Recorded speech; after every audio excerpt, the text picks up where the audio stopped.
Hello and welcome to this week's 2-minute drill.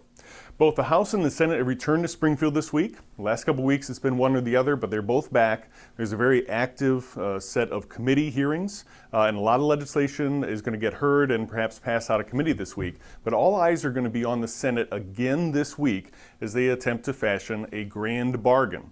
This is the effort to go ahead and try and get the budget resolved with discussion about revenues, but hopefully also very much spending restraint and pro-business reforms that will help our economy grow. So the Chamber has been very outspoken, saying we very much support the effort and the impetus to get a budget. We need one.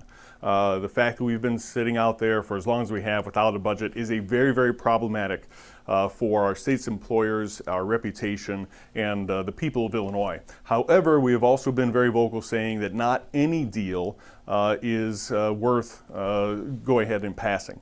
So we continue to be very strong on behalf of really the three priorities, which is first and foremost, let's get the economy growing again with workers' compensation reform, perhaps small business tax relief. We've got to restrain spending.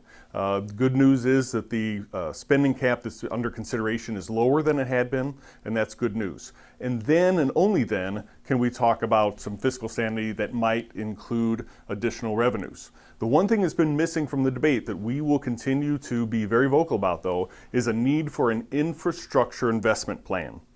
We believe it's pro-growth. We believe it's something that can actually help the process come together.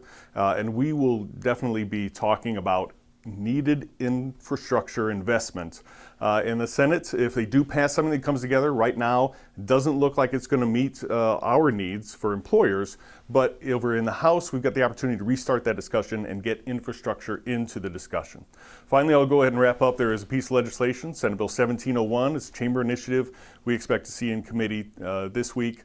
It would mandate that units of local government have a process for administrative rules that impact all sorts of employers, that we would actually make sure they had a process. That piece of legislation, Keith Stats is working on, and we expect to see that in committee this week.